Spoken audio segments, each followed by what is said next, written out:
O autor do livro das Crônicas, ele começa a leitura dizendo que o povo havia multiplicado as suas infidelidades. O povo não acolhia a mensagem que Deus concedia por meio dos profetas e dos seus enviados. E aí o que aconteceu? Deus deu um tempo para aquele povo que respondesse, Deus deu um tempo de conversão, mas o povo não ouvia. E aí Deus permitiu que o povo de Israel, pelas mãos do rei Nabucodonosor, rei da Babilônia, fosse exilado para a Babilônia. O que é um exílio? É quando alguém é tirado da sua terra, de forma forçada, e vai para uma outra terra. Então o rei Nabucodonosor, com os seus aliados, entraram em Jerusalém, tomaram Jerusalém, derrubaram o templo, arrasaram a cidade e levaram aqueles que escaparam à espada, levaram para a Babilônia.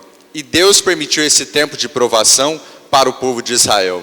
E na Babilônia, o povo de Israel não tinha mais o templo, não tinha mais chefe, não tinha profeta, estava sendo escravizado, estava sendo provado na sua fé, estava sendo ridicularizado, e foi um tempo em que aqueles que permaneceram fiéis amadureceram a sua fé. Esse foi o primeiro fato. Depois, o segundo fato, praticamente 50 anos depois do exílio, Deus permitiu a libertação do exílio da Babilônia por meio de um rei pagão. E o povo de Israel até se confundiu, mas espera aí, como que Deus permite o exílio na Babilônia, permite nós sermos tirados da nossa terra, permite que nós sejamos humilhados, e agora Ele nos dá a salvação por meio de um rei pagão, que era Ciro, rei da Pérsia. Quando Ciro tomou o exército babilônio, ele tomou a Babilônia também, e ele ouviu uma inspiração de Deus, que era preciso deixar o povo retornar o caminho para Jerusalém. Os caminhos de Deus, a pedagogia de Deus, às vezes nos desconcerta. Deus tem a sua pedagogia, Deus tem os seus caminhos, que muitas vezes nós não compreendemos. Deus manifestou a plenitude da salvação no mistério da cruz, que humanamente era um fracasso, era uma vergonha, era uma estupidez. Como que um Salvador vem até nós, vem à humanidade e morre numa cruz? A pedagogia de Deus, os caminhos de Deus. Às vezes na sua vida e na minha vida, e pode ser que nesse momento você esteja vivendo isso, Deus está usando uma pedagogia, Deus está usando alguns caminhos que na sua razão não entra, que na sua compreensão não cabe, que na minha compreensão não cabe, mas Deus sabe o que Ele está fazendo, Deus sabe o que Ele está permitindo, e Deus sabe o que Ele está fazendo. O salmo de hoje é um salmo que foi escrito no exílio da Babilônia. Os opressores dizendo ao povo judeu: olha, cantem para nós um canto de Sião, expressem a alegria de vocês.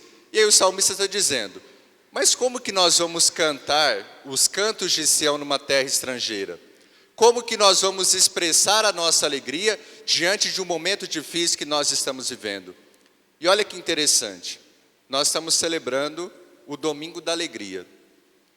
Nós podemos ter o mesmo pensamento do salmista hoje. Como que eu vou celebrar a alegria? Como que eu vou expressar essa alegria diante do momento que eu tenho vivido? Às vezes sua vida está uma porcaria, desculpa a palavra. Às vezes sua vida está complicada demais. E às vezes é assim, vai acontecendo um monte de coisa ao mesmo tempo, né? Às vezes não é uma coisa só, são várias coisas ao mesmo tempo. E às vezes você pode se perguntar como salmista hoje: mas como que eu vou experimentar essa alegria? Como que eu vou celebrar esse domingo da alegria diante daquilo que eu tenho vivido?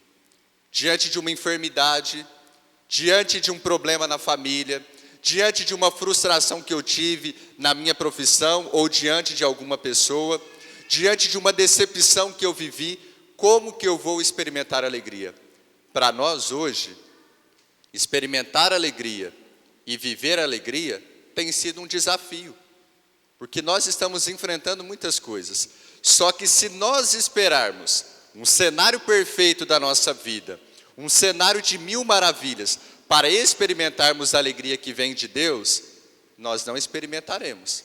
Se você esperar na sua vida que tudo esteja 100%, que tudo esteja lindo, maravilhoso, que você não vai ter nenhum problema, que você não vai ter nenhuma dificuldade, que a sua vida vai ser um mar de rosas, eu vou te dizer, você não vai experimentar alegria. A alegria cristã, ela não exclui o sofrimento. A alegria cristã, ela não exclui as provações. A alegria cristã, ela nos dá a certeza de que no meio dos sofrimentos, no meio das provações, no meio da enfermidade, no meio de um luto que eu estou enfrentando, é a certeza de que Deus está ao meu lado e que Ele continua me amando. É a certeza de que por mais que eu passe por um momento difícil, por mais que eu passe por um vale tenebroso, Deus continua ao meu lado e Deus continua me dando força.